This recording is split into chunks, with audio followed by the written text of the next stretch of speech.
Welcome back to Pitchin podcast. I'm one of your hosts, John Schenkel. Sitting next to me is Adam Lowry. We are here at the... We're at my place today. We're at his place today. Yeah, dude, we're chilling. It's late. We're having a good time. Yeah. Smoking, drinking. We've been talking for probably too long already, but having a great time doing it. Yeah. I haven't ever been here before. You got a nice setup here. Yeah, thanks, man. I appreciate it. I really do. It's basically all that I have in my room. Yeah, I mean... I got a bed, L-shaped desk, I got a TV, and a shelf. Hell yeah. That's all that I got, too. Yeah, I don't have a TV stand, but I do have a subwoofer. Dude, fair enough. Yeah. That shit's pretty epic. Yeah, that thing fucking hits. Dude, I never said this on the podcast, but when I was living in the dorms in my first college, one of my buddies had he had like an 11-inch subwoofer hooked up to his stereo in the dorms. Yeah. And we would play it like 3 in the afternoon, nothing crazy. But one night we planned on taking it into the dorm showers, turning on. We were just planning on having a rager in the fucking bathroom, and at like midnight, just playing crazy, Travis Scott, bass boosted versions of shit. People don't know what the fuck's going on, but we got 2 24 packs of Coors Light in the corners of the bathroom. We're going ham. We're college bros, dude. Yeah, that's pretty much what the plan was. We're paying to have a good time. Yeah, basically.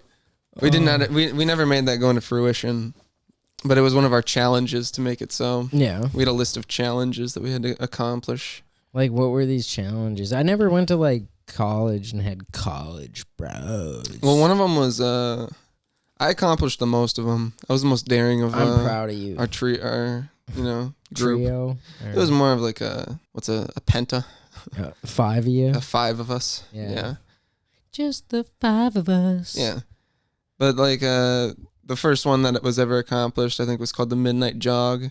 And so this college was built on like a hill. So there was these staircases that went up and down this giant hill. Yeah. So the goal was on the first snowfall of the year, strip down naked at the bottom of these stairs and run all the way up them across campus to the dorm building. And I did that. And naked? I was wearing, Oh, with so boots it's on. just streaking. Yeah. And I think I might have had a loincloth on. I think I had a loincloth on. And I was wearing a GoPro. It was fucking... going native. Yeah. Like... I did a lap around the top floor of my dorm building. Oh, hell yeah. People saw me. They didn't know what the fuck was going on. I'm sure. People in the building are the only people that saw me, I'm pretty sure. But I'm also pretty sure that there's security camera footage of me running across the campus wearing nothing but a loincloth, which is... I like to think that that's been found by somebody at least. Yeah. Yeah. I'm sure somebody found it and gave it a little sniff. Yeah. Yeah, you gotta at least hope they did. What's this? What is this? What's this? We got a freshman. What the fuck? We got a guy running into the freshman dorm building wearing nothing but a loincloth at 12:36 a.m. Huh? It's snowing outside, kid. Get some with some boots on. What are you doing? So when you were in college for how long? So I would say about 75% of the year at my first college, and then I went for probably about 12% of the year at my second college. When was that though? Like what? I think so. I graduated high school 2019, and I went to college 2020. Oh, so this was like what? And then like COVID hit, so I just like dropped out. I was like, right before COVID. Yeah, I was like, fuck this. I'm not doing online classes for COVID. So then I just like took a pass fail on all my shit. Like, yeah, I just failed it. They didn't give me a grade. Yeah, because I don't know if we've even like mentioned like the age gap between us. I don't think we have either. Yeah. Yeah, I mean, you wouldn't tell by looking at us. I mean, anybody would say you're older. Maybe. Probably. You got the manlier beard than I do, though. Yeah, but that's easily. I'm working on it. I mean, I can wipe this thing off. Fair enough. You know. Yeah. We could get you into Six Flags at a discount. Oh, for sure. Yeah, I could get the children's seats and all that. Yeah. You know, all the discounts. You fuck with Six Flags? Never been. I really want to. I've been to fucking the one in the cities. Oh, okay. Yeah. I grew up I grew up in Wisconsin, so the drive to Gurnee, Illinois to Great America wasn't too terrible. Is that Six Flags? Yeah. Six Flags Great America in Gurnee, Illinois. Okay, Gurnee, Illinois, Yeah. and that's where they got the theme. I'm pretty park. sure that's where it's at. I like that they name, like, they put the theme park in the city that's named after, like, the stretcher for pulling people around in the hospital, the gurney. Yeah, that's true. That's fucking great. You mean the thing that people are going to need when they fall off of their fucking rides? Yeah. We're going to need a gurney in Gurnee, Minnesota over at the Six Flags. It's a large order of gurneys over at the Gurnee, Illinois Six Flags. Yeah. So stupid. It's dumb, but it makes sense. It does. I went to that one a few times. It's a good spot. They got like one of those roller coasters where you can like they hook your back up to the and then you're like basically looking at the ground while you take off. It's called the Superman. So the idea is that you're like flying like Superman with your hands on shit. So you could like just look at the ground while you're going. You're upside down. It's dope. I never got on one like that. I fucking love roller coasters. Really? Though. Oh yeah, I'm a adrenaline junkie, dude. I mean, I don't know if When was the first time you went on a roller coaster? Well, it was later in life because they wouldn't let me on. No, I'm kidding. I'd get on. I don't know what the first one was. First like super memorable one was probably the zipper. Just at a local carnival, or whatever fair that came. Yeah. But I mean, once you start experiencing, like, if you have a cool dad and he like whips the truck around and shit, and you start experiencing like high speeds and drifting and fucking all that kind of shit, you want to feel that I don't know, I call it like a tickle tummy. Have you ever like been on a swing and you get to a certain point and you start to get that fuzzy in your stomach and shit? It's that like tickle in your tummy, dude. Yeah, dude. Yeah, fucking that's the shit, man. Oh, dude, if you get that, you're having a good time. Cause if your balls are in your stomach. No, it's just you're alive, man. You're fucking alive, dude.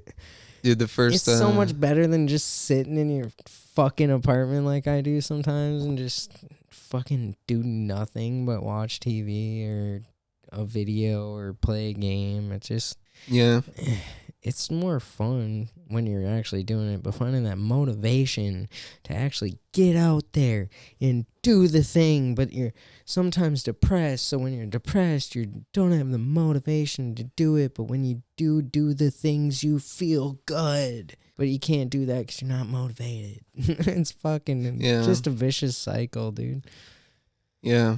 You basically just described my life, too. That's basically all I do is just play games. But I'm just like, man, I really just wish I could go boxing. You like boxing? Yeah, I fuck with boxing. Or fighting?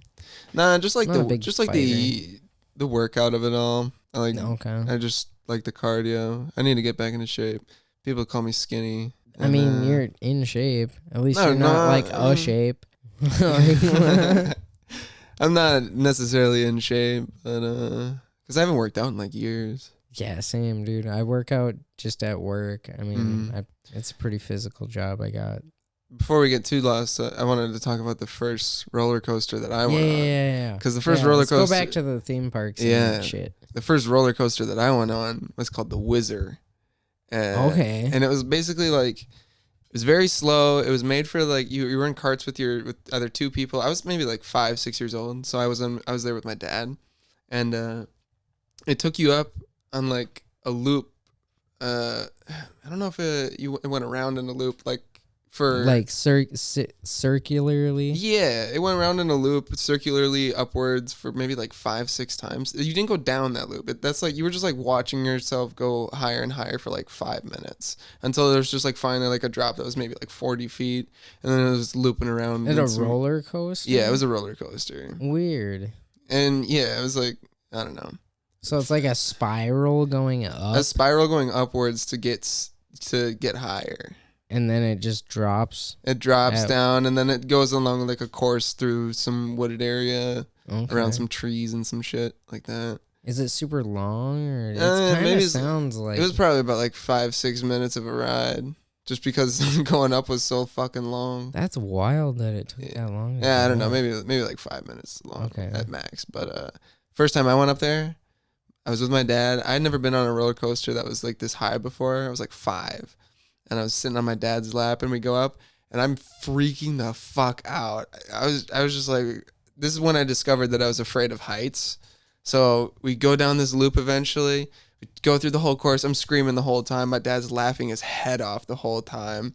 And we finally stop, and I look down, and I just pissed my pants all over me and my dad. Nice. We get off of the roller coaster, and we're like, hey, Six Flags Great America, they also have a water park. I think that's a good place to go because it's normal for his entire pants to be wet. Yeah. It's not normal for just his crotch to be wet. Then they have the dyes in the water. Yeah. But we packed a bathing suit. So. Not back then, they didn't. Yeah. Maybe like, it was like maybe like 06. Yeah, probably debatable back then. Yeah. I probably pissed in some of those pools when I was a kid at water parks, dude, for sure, dude. Yeah. For sure. Dude, you're a kid, you're peeing in that pool, man. What are you going to do? Why? I remember shitting in a lake when I was a kid. Fuck, dude. Shitting in a lake? In a lake, yeah.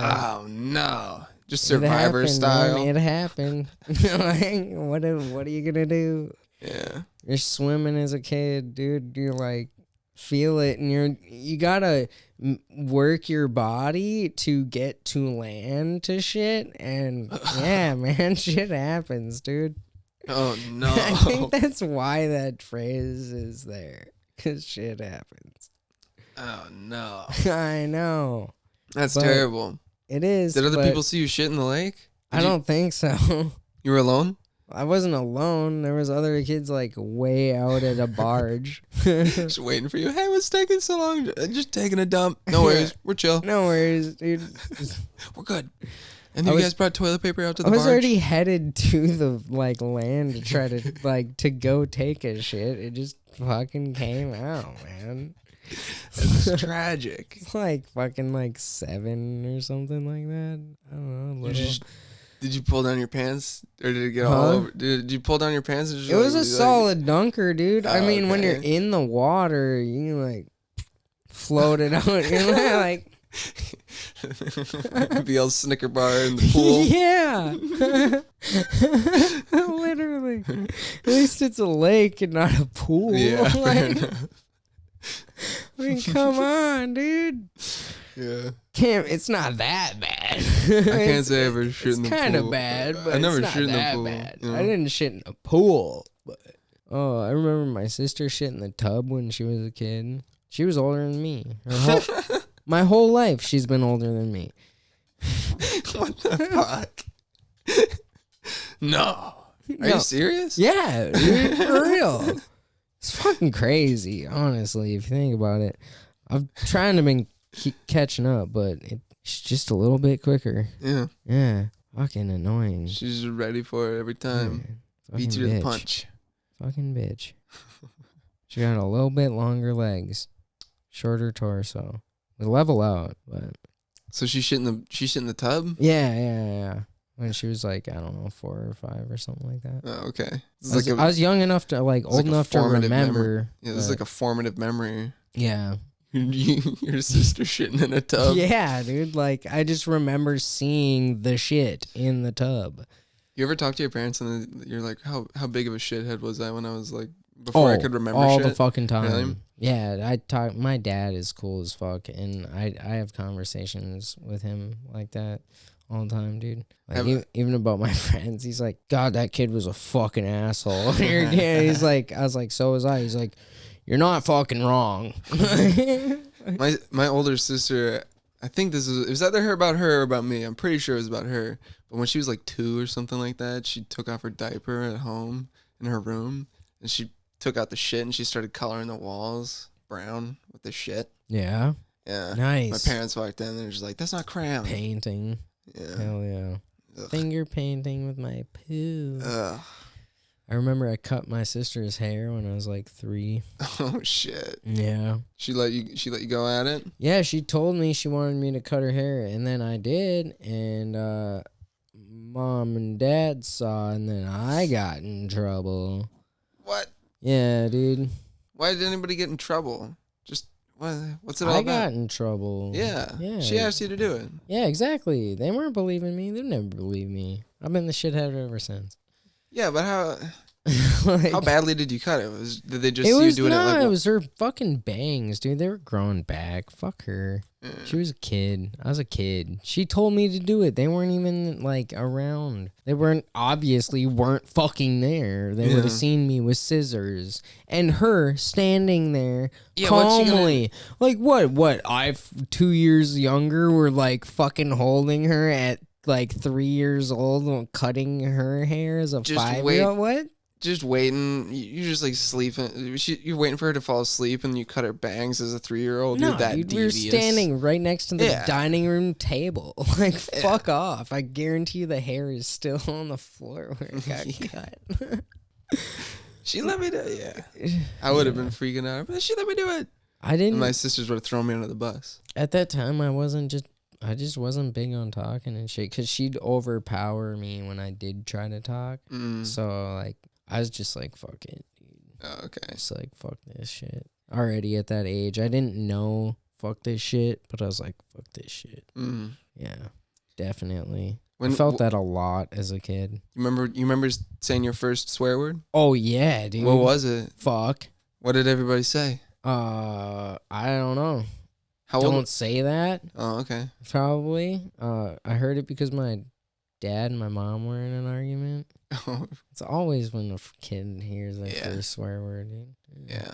I remember mine was ass. Yeah. I called my mom an ass in the middle of playing Othello, a board game. Oh, okay. Hell yeah. Ass. Yeah, I think I got mad at her for winning. She would normally let me win. Ass. It's like, you're an ass. And she would be like, go to your room for an hour. No, dude, that was the longest hour that I've ever experienced. Oh, whatever, dude. Gotta go to my room? What do you gotta tell me that all I gotta do is play with some Legos and some Rescue Heroes right now? All you telling me is I got something to do by myself? Yeah, that's with my imagination? That's what that's when I learned that. Yeah. So whenever I got like banished to the Shadow Realm, had to go to the room, I'd be like, oh no, I got all my shit. Brother, I lived in the Shadow Realm. Yeah, what am I... My childhood was the Shadow Realm. Dude, that's all... I just kept all my cool shit in my room, and then when I got sent to my room, all I had was my cool shit. You had cool shit? I didn't even have a light. It was all shadowy. Bane. It's a good Bane impression. Yeah. What are we talking about? Fucking Shadow Realms. The Shadow Realms. Oh, yeah, getting banished to our rooms and shit. Yeah. I'm sorry. You're fine. Just thinking about Bane. Bane? Yeah. Bane cracks me up in my head. Why's that? I don't know. He lives in there. It's just dark.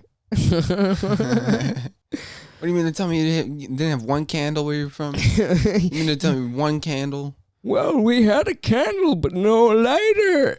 It was useless. Oh, okay. It's completely useless. Much like yourself. Oh, mean. I'm sorry, Adam. That's not true. I'm not. I'm just getting ready to attend a roast battle. Hey. I gotta get more roasts on you. Fuck, dude. I mean, and this is gonna come out way after the roast battle, which one of us won. Probably. I'm pretty sure. I'm hoping. Oh man, I'm really hoping I get far enough in this one. I'm hoping you get this one at least, dude. Adam, you were second place last time, dude. Me? Weren't you? No. What? I got out. What was it? I got out to Michael Collins in the second round. The same thing that happened to me last roast battle. Semifinals. Yeah. The second round. The semifinals, not the finals. Yeah. I have, in all likelihood, the same thing could happen to me as last roast battle, which would be so depressing, is I just get out to Michael Collins. And just get knocked out by Michael again. And everybody's just like, oh man, we had you pinned to do really well.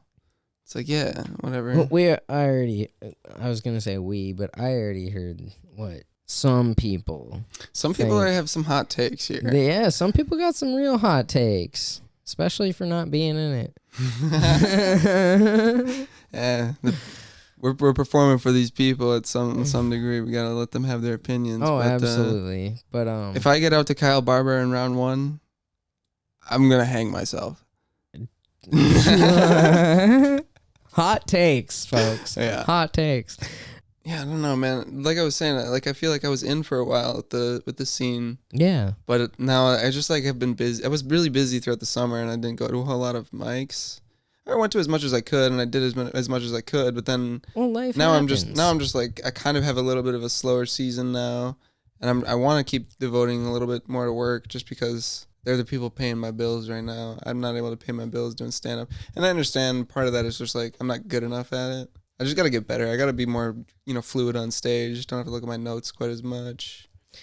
Yeah, I feel that. Don't have to rely on dark sense of humor just to get a little bit of a shock laugh. Yeah. Like, dude, the last open mic I went to was fucking painful. Well, that was Jade. Yeah. There was you were the first comic. You were the third to last comic, but you were the first comic with audience. Yeah, members. with an actual audience, and I was the second. Some of them didn't like really even speak English all that well. I guess they were like from Europe, which is cool or whatever. I wish. Were they? Yeah, that's what Danny had told me. Oh, okay. But yeah, I just like went up there and I started talking about 9/11 and Osama bin Laden, and then I told them about a story about a cat licking my asshole. Yeah. And then they were just like giving Which is a great bit. I love that bit. It's a great and bit. I knew that it wasn't going to hit as hard. You can't judge material off of that mic. No. And I knew that it wasn't going to like hit with the comics because they've all heard it. And so it was just like, yeah, whatever. I'll just do it just to like keep practicing it. Because it's like, I know it's a funny bit and I want to like think about it more and practice it a bit more, add it to an actual set sometime. But yeah, man, this crowd of 3 people, I think like maybe one or two of them spoke English. They grew up in America, and they were just like horrified. They did not like it at all. And I think 2 of them left, and then 2 other people replaced them because there was like it was pretty popping in the bar area. Yeah, no shit. There was more people in there than there was like comics included in the comedy room. Yeah, but yeah, like I said, they weren't really all that into it. It just was kind of a nightmare. I really should have just like tried to do some crowd work, but I was banking on Patrick laughing. He loved it. He loves all of my dark humor. Yeah. So I appreciate him. Shout out, Pat. I like dark comedy too. Yeah, man. I was working on that Osama bit. I just didn't. I didn't practice it much at home or anything like that. What do you think of it? I gotta work on it, but gotta work on it. Yeah. It's practice makes perfect, but then there is no such thing as perfection. So. Yeah. The thing is like, I think once I like actually don't have to like think about it and it's just like very fluid, I can start adding a bit more like, so at one point in that joke, I talk about Osama bin Laden's hard drive and what the CIA found on it. And they found like, obviously a bunch of like porn and like random the cartoons. So if I could like just, because there's a line that I have in that where it's just like now you just got weird guys like me looking at all your weird porn, and I could just start doing that on stage. Yeah, just start doing the hand motion while casually eating a burrito at home, just looking at your files. I think it's a funny bit, but people, it's hard to get an audience on board for something. If you did that in the cities, it would get a huge hit. The thing is like when I start that bit, it's just like you bring up a topic like Osama bin Laden, people are just going to get on edge immediately. But like people don't realize that I'm making fun of Osama bin Laden. People don't realize that they're at a comedy show. Come on, like, I'm not there. Wake up! Yeah. The sheeple are sleeping. I don't know. Like, I don't get it. It's just not what people want to hear at that moment, I guess, which is understandable. I mean, but at any rate, like, what do you want to see? You're at a free open mic. Like, what are you for real? What are you expecting to hear? What you should be like? I don't know. I don't know what they're expecting, but what I expect to see when I go to an open mic is people trying. That's it. Yeah. That's it. That's all you need to be doing at an open mic, because no matter what you're doing, as long as you're trying to do better, or if it's your first time just doing it, that's what you need to be doing. That's it. Focus on that. Focus on your delivery, how you deliver it, how you did it, how you tones of how you say things. It literally changes a bit. It literally changes it. Yeah. So you gotta run this shit back and back and back and back multiple different ways to really find how you want to say it. There's I sent are you in the green room chat or whatever? Yeah. Did you see that video that I sent in there that was like the beginning of a joke and like the end of like writing a joke? It's just like the process of writing it and like performing it from first time telling it into like a fully fluid bit. You probably sent it when I was at work, so I probably didn't watch it. And then that's cool. And then it probably got lost in all the fucking chat that's in I can find it again, but it's like really, I don't know. I want to watch it. Yeah. As far as like from somebody who writes comedy bits and like they really like the way that this is written, but they're like, it just doesn't quite translate to stage, and like you don't want to throw it out just because it's like you think it's funny. Like this whole video just basically gave me not the courage, but like it gave me just like, oh, you're just being a bitch. Like if it's not working on stage, just get rid of it. If it's just like a small tagline, it's just like you can find something better. Mm-hmm. Like save it for a different joke if it's like that good of an idea. But like I think that this guy's I don't want to shit on his joke. You should go watch the video. I'll link it just because I think it's actually if you're a comic and you write a lot of comedy, I think it's a great video just to watch, to be like, oh, this is like the start of a joke from like having an idea, maybe somebody told you something, and like basically coming up with an entire bit that maybe some parts are a bit too dark and they get a bit people on edge for the rest of what you have to say, which is like your final punchline for this whole like fully fluid 2-minute joke. You just kind of gotta walk on eggshells for the first like 2 weeks of like, is this gonna work? Is this gonna work? I don't know, but at the end of it all, it'll be really worth it once you just gotta try everything. You can't be like too timid, or you can't be too like attached to certain things about the joke. You need to be able to get rid of parts of it to save your time on stage. You can't have like a 5-minute bit of just taglines about like one topic. You need to be able to bend things also. I mean, have your ins and outs at certain points if you want to move to your next topic, if the crowd's not feeling it, or find a way to get to the end without having to have this whole middle part of it. And I feel like I struggle with that too on stage, where it's just like, oh, I have my bit and it's going to be 2 minutes long. Mm-hmm. But like if you get on stage and people aren't buying it for the first 30 seconds of the bit, you still have a minute and a half left. Yeah. You just ate up 2/5 of your entire stage time at an open mic. Yeah. You just got to be able to like get out of it and then just be able, like, all right, I'll try this out instead. Well, and it depends on how far of a level you're at too in comedy, because when at the early stages you get the 3 to 5 minutes, I mean, if you're in a big city, it's fine 3 minutes. Yeah. You get 3. We're used to 5, which is a blessing. Yeah. Honestly. But when you go to the cities, you get 3. So it's like you got to really figure out what you want to do, because 3 minutes, it may seem like a short amount of time. Well, it may seem like a long amount of time to people that are new to comedy, but that is fucking short, man. You do comedy for a year, you'll have probably 15 minutes if you write every single day. Yeah, I don't write every day. I don't have 15 minutes worked out yet, but I got 10. I was doing 15s about a year into comedy. Yeah. At like small towns, I didn't have anybody helping me out. Like, I didn't have anybody to workshop with. I was just like free balling it, dude. Sure. First person I think I workshopped with was Sam Schwartz, and then Sam 14. It's a fun workshop. Not with them both. Oh, okay. But it was Sam Schwartz before he moved down to the cities. Oh, okay. And then Sam 14 a couple times before he moved.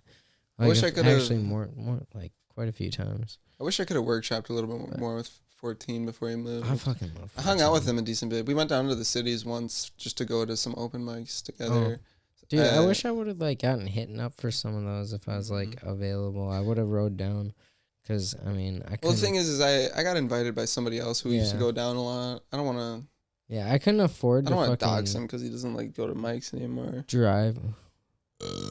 I guess I can just edit it out. So, Wait. he was like, yeah, I go down to the cities quite a bit. He was a fun guy. I'm sure he was. His whole story, his whole story was just crazy. But I remember when I went down to the cities with him and Sam 14, like I was sitting in the back seat 14. Dude, those two would not let me get an inch into the conversation without them cutting me off and continuing it. It was like I wasn't there. It was like I wasn't there. I was like, oh, and this, and then it was just like, oh. Oh, you felt how I feel on like whenever I'm at an open mic. Yeah, people just talk in the middle of your shit. Fuck yeah, dude. It's annoying as shit, man. I know I'm short and I'm small. Doesn't mean you need to like verbally push me around. Yeah. Like I want to speak. I don't know. Maybe that's when I'm drunk. I fucking like actually fucking like, yeah, I'm talking. Hello. Yeah. Fucking, I'm gonna continue what I was saying until I'm done, and then you can. Yeah. Like I don't know. I become a little more assertive. Yeah, totally. Yeah. A little more assertive in action. That's not a bad thing. No. If assertive is all right. If it gets too aggressive, I don't really get aggressive, honestly. Neither do I. No, I just try to stay assertive, and then if it's like if you're gonna disrespect me, whatever, I'll walk away. Earlier in I'm basically the same way. One time at work, somebody threw a grilled cheese at me because I made it wrong. Somehow I made a grilled cheese wrong, and they're like, "You can't use this part of the bread for the grilled cheese. What the fuck are you thinking?" Picked it up off of the flat top grill and he threw it at me. I was like, "All right, I'm just gonna dissociate for the next 15 minutes while I think about this guy throwing a grilled cheese at me, and then I'm never gonna think about it for the next 2 months." Who did that? Just a coworker? Yeah, just a coworker. It was like when I was early on. So this is the first restaurant that I ever worked at, and where you're still working? I'm still working. Yeah. I love it. And Yeah, speaking of which, so a year. Let's talk about a year ago. Dude. I was getting grilled cheeses thrown at me because I couldn't make a fucking kid's grilled cheese right. A month into working at this restaurant, because they don't take any shit. This is a nice restaurant, finest wine and dine in the tri-state area. Yeah.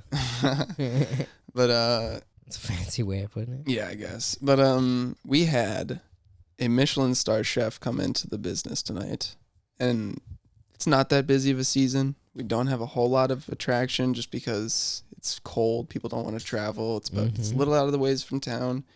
But these guys were on vacation. Michelin star chef from Chicago. Wants to hit the nicest place around. He's just taking a nice vacation in Duluth, and he wanted to go to one of the nicer. He maybe read something in the paper, heard about us. Some upscale restaurant. Yeah, he came to our restaurant. I had no idea who he was. I had no idea. I cooked my food exactly how I cook it for anybody that comes into the restaurant. They told me afterwards that it was a Michelin star chef, and that him and his wife were delighted with every single part of their meal. They were like, they didn't want to eat too much. They wanted to course out. They didn't want to be like, oh, I want like this whole venison dish just to myself, and then I want more after that. It was like, no, we're just going to share plate to plate. They loved so much that I just like split both plates for them for every meal every dish that they ordered. Oh man, it was great. And they said everything was cooked delicious, perfectly. It was awesome. And I think they ended up spending like fucking like $400 on their bill. Jesus Christ, dude. So I'm still riding that high. Yeah, I bet. It's just like, man, Michelin's vibrating over here, Michelin folks. star chef, man. This is big. It's a big deal. It is. This guy. It's a fucking big. That's a big thing. For people who are wondering, I do have his name. His name is Paul Revere. No. Paul Kahan. Paul Kahan. He runs one of the. It was actually. What kind of food does he like specialize in? I guess it was an American Beer Hall that he won an award for the chef restaurants category. Blackbird was his big. It had one Michelin star. Okay. He ran it for like 10 years. I don't know what food they ran there. Yeah, I don't know, but that was out of Illinois, wasn't it? Yeah, in Chicago. Okay. Yeah.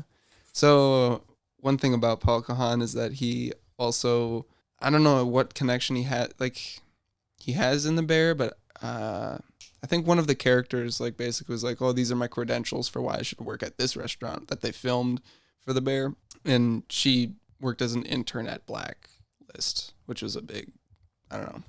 So I remember the server that served him during the meal was basically like, oh, have you ever watched The Bear? Like, I've eaten at your restaurant in Chicago before, and I recognized it when I was watching the show. And he's like, oh, I could never watch The Bear because it's such like it's very real for me. It's like, he's like, it's basically just I'm watching work happen. It's kind of nice to hear, though. It literally is like, it's what he does. Yeah, it's good it's nice to hear that things on certain series are being depicted real, Yeah. Actually. Of course it's dramatized to some degree. To some degree, of course, but I mean, if you got a Michelin star restaurant like owner saying it's hard to watch that because that's and he was also saying like it's like holy fuck. The businesses that they're talking about are literally like his businesses, so it's like I don't know, they're kind of just like using not like using his name for like some credit, but it's just like I don't know who these guys are. Why are they filming? Why are they referring to me like that? It's weird. It would be definitely just weird to be like. Ugh. I'm watching this for entertainment, and they're talking literally about me. You know what I mean? Yeah, that would be weird. Dude, you got Bueno minis? Yeah, dude, you want one? Oh, I would love a Bueno. I'll just take one, though. Dude, if you've ever had a Bueno mini, or just a Bueno, Buenos are delicious. Oh, Buenos are the shit. Buenos are definitely Bueno, dude. Muy bueno. Mm-hmm. Mm. Thank you. Yeah, of course, dude. Delicioso. Yeah, man. He's very starstruck for the rest of the shift. Oh, I bet. I'm going to be starstruck as fuck tomorrow, dog. Straight up. At the Mike Lester show? Oh, yeah, man. You got to talk to him, man. Oh, I will.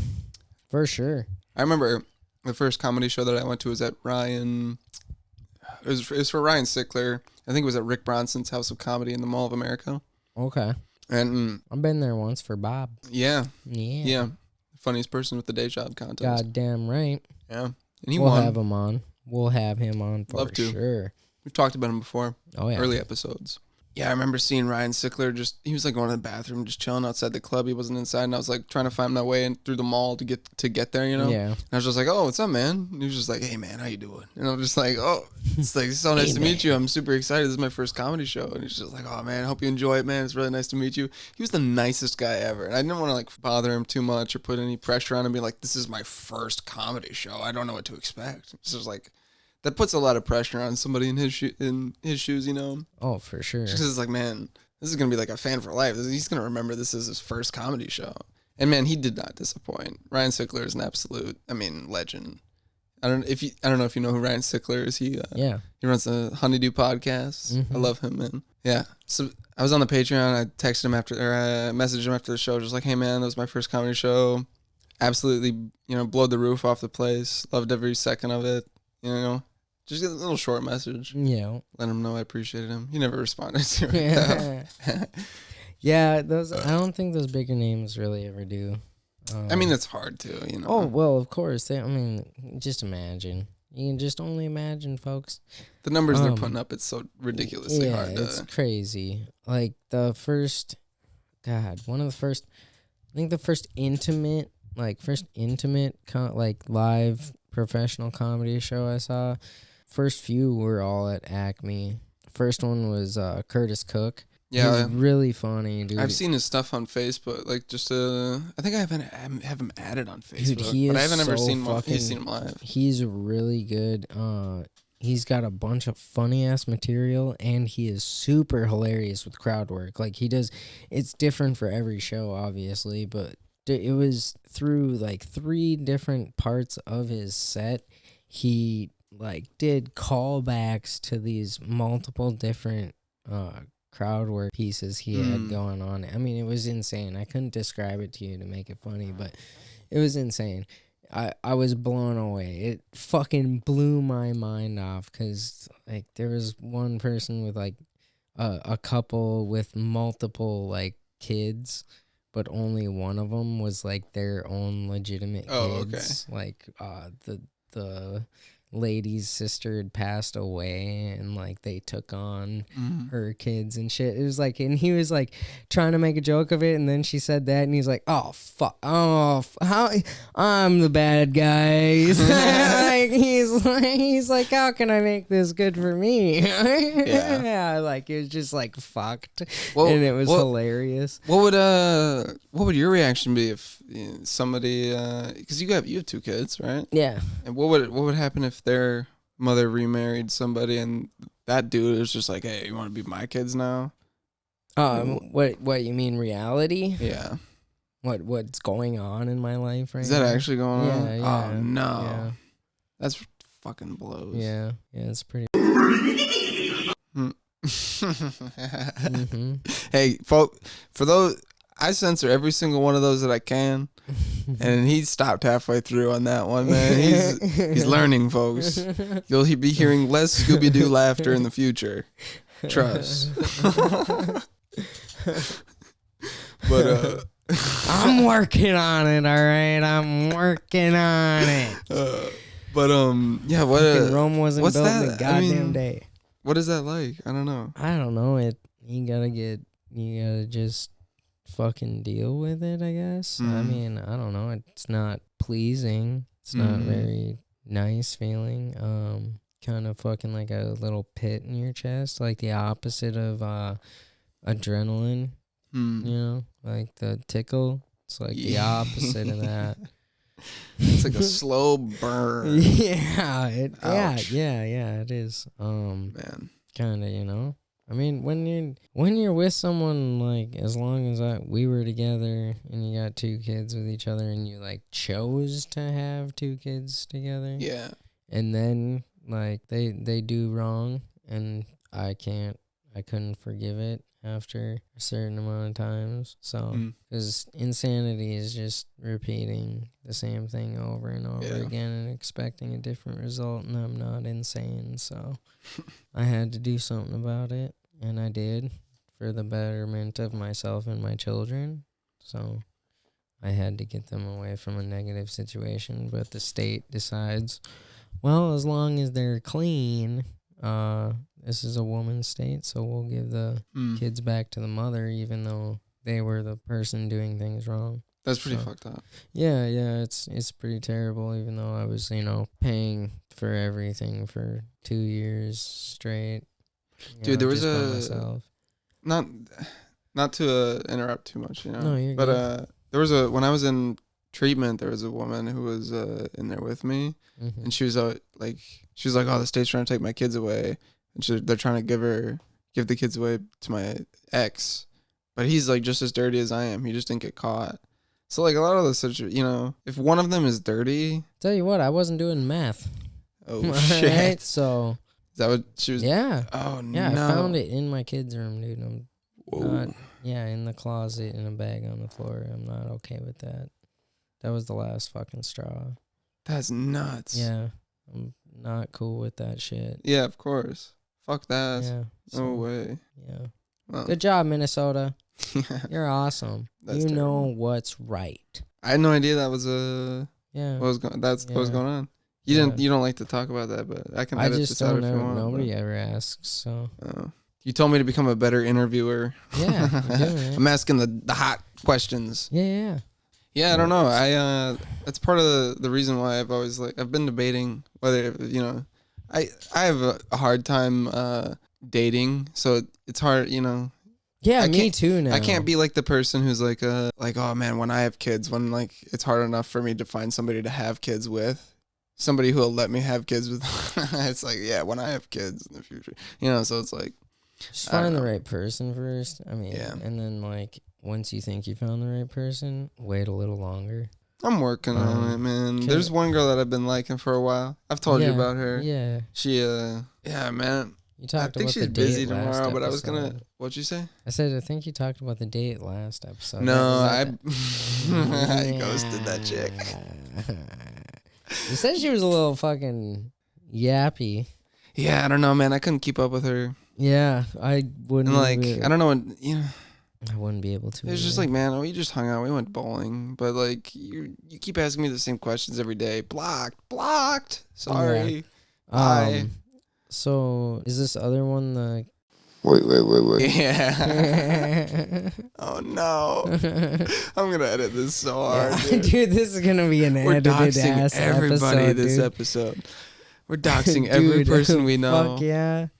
We are drunk. We're in the sauce. We are pretty in the sauce. I don't know how fucking strong these dreckers are. I don't know. They're I had a pretty- shot of tequila. You want a shot of tequila, dude? I gotta drive back to Duluth, buddy. You're all the way out in the boonies here in Cloquet. It's not that far. 30-minute drive. My car sucks, dude. I drive there every fucking day and back and for work, and then to fucking comedy when I choose to go. And that's what's been like holding me up from going every fucking day is this goddamn drive, though. It's fucking expensive as fuck in my truck to drive to Duluth and back twice a fucking day. Yeah. It's annoying. I filled up my car right before coming over. Yeah. And I was like, man. $13. It was twice that. It was 25. I put $25 What, from empty. Basically, yeah. Yeah, see, that's like from my half line. Really? yeah, dude. But I mean, it all burns the same as fucking. Not that necessarily, but you know. No, not at all.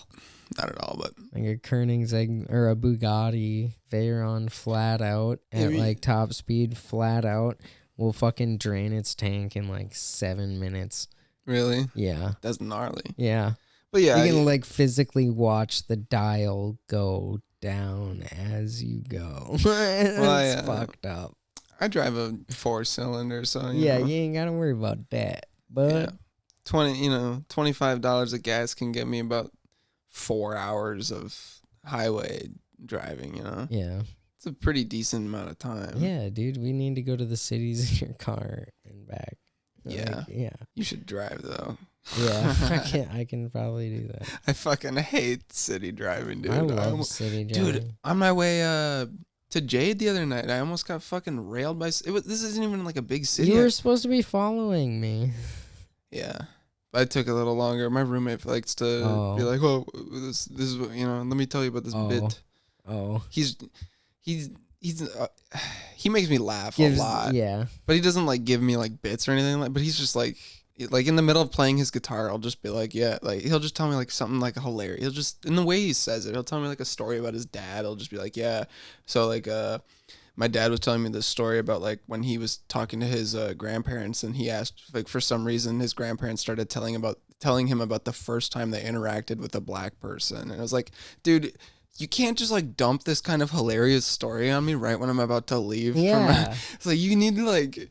You're about to tell me about your grandparents' first interaction with a black person. I was wondering where the fuck you were. So I was like, yeah, you got to tell me like this hilarious story first, and then I'll, but that's the kind of shit that he just dumps on me right when I'm about to leave for anything. It's like, dude, I got to go to work. Why are you telling me about some crazy? Yeah, I'm leaving right now because this is the time that I need to be out of the door. Oh, right like, before you leave, let me like say something absolutely hilarious, and then waste 5 minutes of your time. I can't save it for when you get back. But yeah, he like I was saying, I was going over to Jade, and this person, they turned on it was like an on ramp that we were headed towards. We passed the exit ramp and we were headed towards the on ramp, and I was in the left lane, somebody was in my right, and I was speeding up to pass them because we saw a few people turn on, but it was like 2 cars that you turned on to the on ramp, but this person was like, they turned on their blinker way early, and I was like, oh, I can maybe like speed past, and, I was like pretty close behind them, and they saw me for a while speeding up. They flipped their bumper on, or their blinker on. I was like, fuck that. Like, these 2 cars ahead of you are like. So you're on the on ramp, right? No. I was in the left lane trying to pass people. Oh, yeah. To speed to so Jade because my roommate told me a long ass story. I had to get there. Good. So I was in the left lane. I was like going, 65 and the 55. Yeah. But this person was going like 50. That's why I got pulled over the other episode with Joe, folks. Oh, shit. That's how I got. But, yeah, this person, like, literally I was, like, right next to, I was, like, in their blind spot, and I was, like, speeding up, and they started to just go right into me on the left lane because they wanted to, like, let the people come to speed that were coming onto the on-ramp or whatever. But they did not need to do that. It's like, why, There was nobody in the on-ramp at that point in time. That's when I go into the other lane that they just came out of and prove to them that you can be in there right now. And then just go around them. Like, I don't know. I'm an aggressive driver. Dude, I was literally like right wheel to wheel with them for a second. Like, they almost fucking just took out my whole car. They started turning into my lane. I slammed on the brakes, and slammed on the horn. They still took the lane. It's like, fuck you. Fuck you. You didn't even swerve out of the way. We got to get you some, like, big old bumpers built for your tiny little car. So you're just like, fuck you, dude. You're like, you ain't. Come in my lane, buddy. I dare you. Hey, man, say what you will about my bumper. It's held on by 5 zip ties right now. Oh, you know how I got my car I got my Lexus in the shop at work, and like my boss is letting me use a side bay for the winter to like keep it inside and shit and work on it. That's sick. So I put it up on the lift, and I fucking know how I took my bumper off. I cut 2 zip ties apart and it fell off. Oh, 2 zip ties, bro. All you need. That's all you need. That's all you need. I got 5 zip ties. It's called a quick release. Hey, man. And that motherfucker stays on for 100 plus. I'll tell you that. Yeah, I'll tell you that. It may be jiggling around a little bit and look like shit, but it stays on. Yeah, like, we got it hooked in on the one side. And then on the other side, we got it hooked up to 5 zip ties. And man, I'm happy with it. Yeah, it took me to Wisconsin. It took me to Racine and back. Yeah, it's like that's a long. I don't even remember. I think it was like 202 miles or something like that. Pretty long drive. Yeah. No, it might have been longer than that even. Maybe. Yeah, like how long? Like 5 hours? It's like 6. Okay. Yeah, maybe a little more than that then. Yeah. Oh, there was some. Oh yeah. When you said your buddy or your roommate like stops you or whatever. Yeah. I'm like, oh, another 5 minutes, dude. Like, I got a call the other night from my cousin that listens, and, dude, we were on a FaceTime call for 6 hours. Dude, that must have just drained your battery. Yeah. Oh, yeah. I plugged it in. Yeah. Multiple times. Multiple times. Yeah. It was so dope, though. I mean, I can't remember the last time I actually talked to him. Yeah, that's nice like when you catch up with somebody and it just clicks for conversation. You catch up on the last like 5 months of silence with that person. Well, it was more like the last, I don't know. Well, folks, Adam lost his headset. It just flew off his head. Relax. We're fine. No, it was like the last fucking, I don't know how many years. We were talking about my favorite cousin that passed away. He's actually right there. I wondered if that was in the picture. That's me and him right there on the. He's quite a bit older than you. He was, he was quite a bit older than me. I just found out I'm a year older than he ever was. Oh, God. Yeah. Earlier in the episode, you said your sister was older than you for your whole life, man. This is the first person you've ever realized that for. I think it's yesterday. I think yesterday or the day before is the 9-year anniversary of his death in my crash. Fucking wild, dude. I was like, holy shit. Recently, I've been I don't think I've even told you about this, but recently I've been thinking a lot about my buddy that I grew up with who recently passed away. I passed away last year now, but he died in a motorcycle accident. Oh, shitty, dude. He was in the Navy. He was stationed out in Hawaii, and they were on, I don't remember what the big highway out in Hawaii is. Highway? Yeah. Yeah, I don't know. But he, or I guess freeway, whatever you want to say, but. I think the big island is Maui. Yeah, it was some big freeway out there. He was just, having fun out on his bike, but he wasn't being very safe. So he was like swerving in and out of traffic, trying to get past people, weaving the lanes and stuff, cutting the lanes. And he took outside around the shoulder, on the right shoulder, and he was headed in the rubble. Yeah, and he was going out, and he didn't realize that there was an off ramp right there, so he went right into the side of a vehicle. The side of the off ramp, and he got ejected off his bike and in front of the people he was trying to pass, and the people in front of him ran him over. Yep. So, and he died before he got to the hospital. when you get news like that, all you can think about, all that I thought about was like I sat in my car for like 20 minutes after I got the news while I was at work, and I just like was like, all right, I need to put this on the back burner for right now, finish my shit. I'll think about it after. But like when I got home, I just sat in my car for 30 minutes, just being like, it's crazy. What are the like? I was thinking about like we had, like one of my core memories of like an elementary school kid, like 5th grade, 6th grade, or something like that. He was a year younger than me, so he I remember like going over to his house for a sleepover, and it was like the first time I was playing Call of Duty with him or something like that. We're just like all split screening, and like for how young we were, we somehow like were able to have very deep conversations about like I don't know, like, oh, like how come like people like bully us for these kinds of things, like I don't, you know. And it was just like a very in-depth conversation. I remember like turning around while we were just like playing Call of Duty, having a conversation about like very deep. It was like very, you know, weird conversation for a kid to have, but it was, you know, in depth and just personal, yeah. And you're 5th, 6th grade, and I remember those. I remember like turning around, and his mom just like was in the doorway, and she just like walked away and let us keep doing our thing. It was just like, oh, she was just like kind of stunned that like I bet she wasn't able to talk to her kid like that. Yeah, he was, so and like she's glad that he does have somebody to talk to like that. And I even remember like he was like super into skateboarding, and I always thought that skating was cool. I took it up for a little bit, but I remember like going out like skateboarding at like midnight or something. Like we was like, oh, we're sneaking out, we're skateboarding outside in the street on a white neighborhood. There's just no cars going by anywhere. Dude, but I remember sneaking out. I remember we were like laying in the street, just talking. It was just like that was like our friendship was just like talking about deep shit, telling each other things about ourselves. That's what friendships were as kids, and that's what like tied people together to make lifelong friends. I mean, that sucks that he passed away. Yeah. So I don't know. I just remember spending a long time thinking about him. It was unfortunate I wasn't able to go to the funeral. It was so far away. Yeah. Yeah, that's definitely a financial issue, you know. I mean, it's hard to get a flight out there on short notice, and but I mean, fuck, dude, thinking about motorcycle accidents and shit, like just that one mistake for someone. And my dad has hit, I don't know, 3 deer with a motorcycle. Really?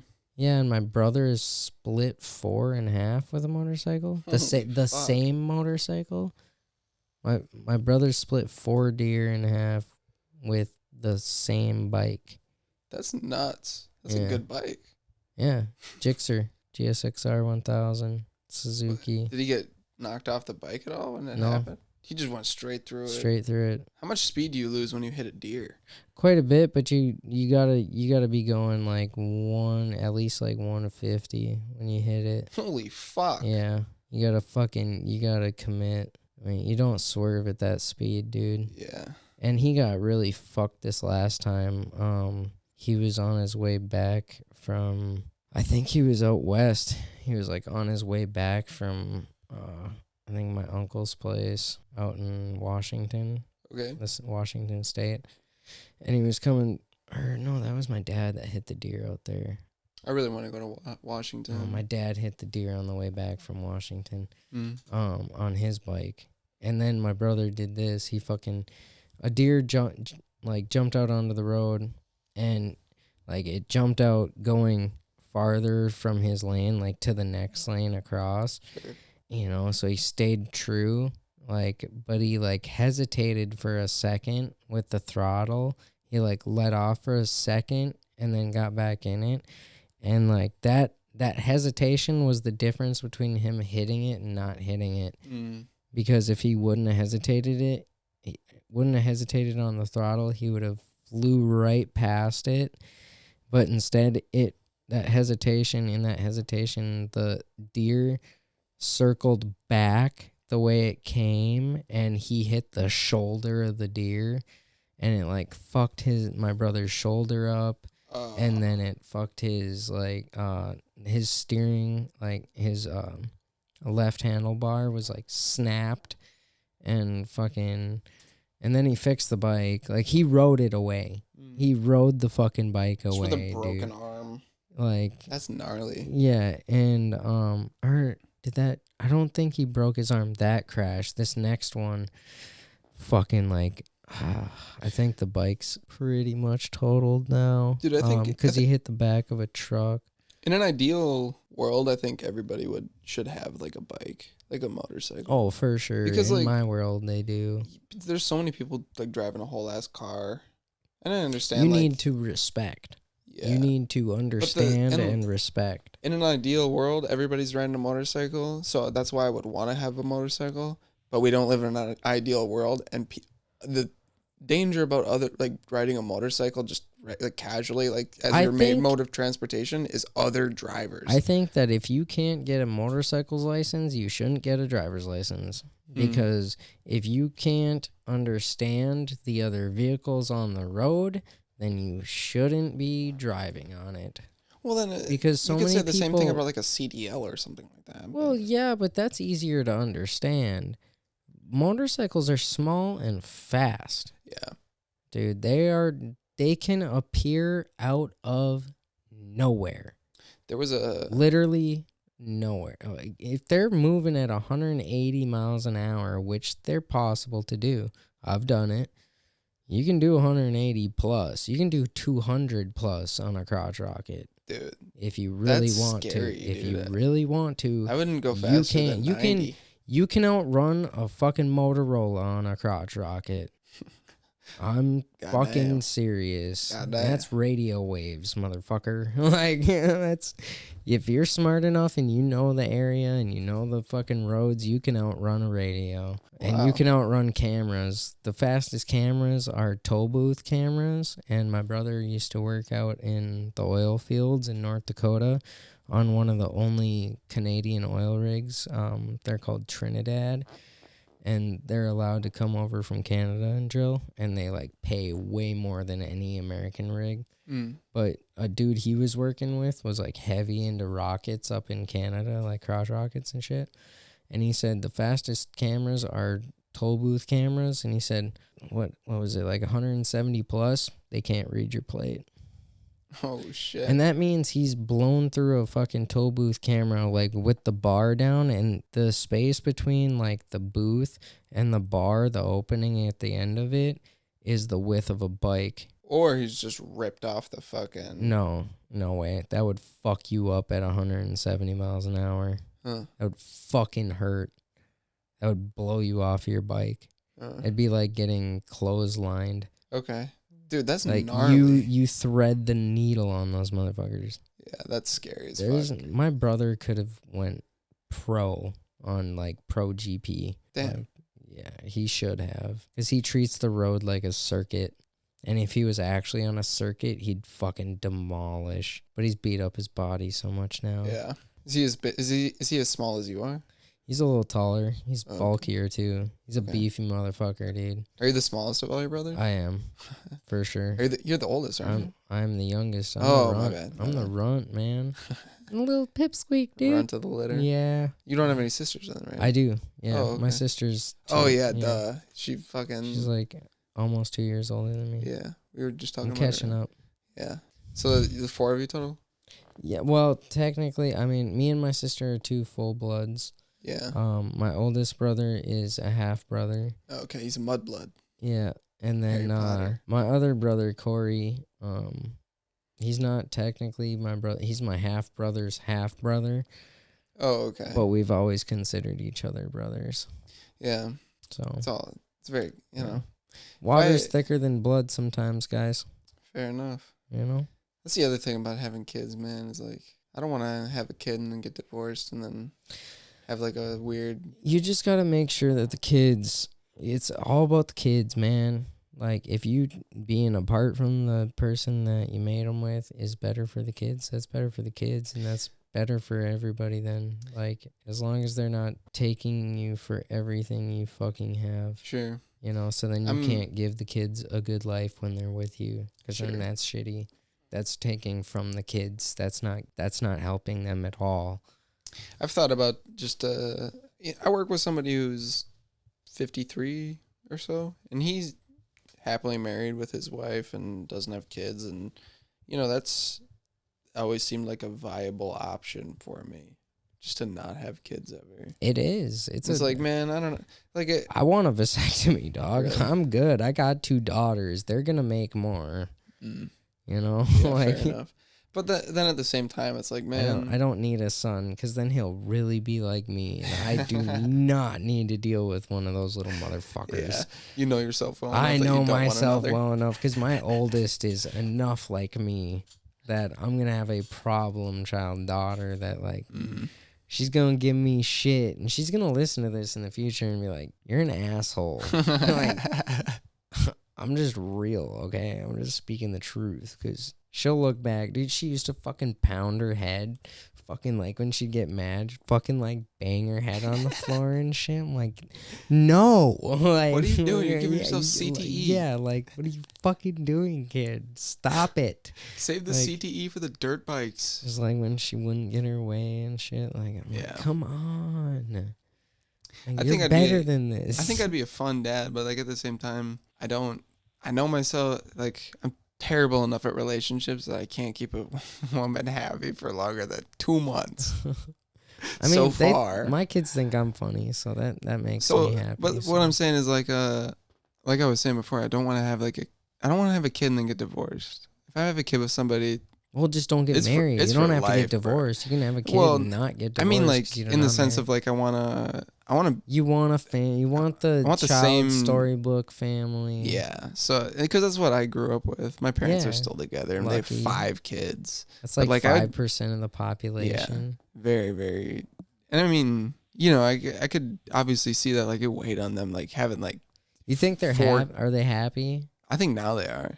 I think now they are. I think there was a point. Yeah, now that most of the kids are gone and they can focus on, like, having a marriage. But, like, they were so like, at what point can you focus on having a relationship with someone when you're sending kids to 4 different schools and trying to manage 3 different jobs? Yeah, that's pretty nuts, dude. You cannot have a good time doing that. But somehow, I mean, they did it. They did. So props. Kudos to them. You know, I respect the fuck out of it. They're crazy. My mom is crazy. So is mine. For doing that, but no, mine's literally crazy. Yeah, I don't think I could handle 5 kids. I'd be happy with maybe 1 or 2, but I would have to if I'm having a kid with somebody, I'm not like gonna try and fucking throw away the whole relationship side of it, you know. Yeah, I know. I mean, I tried.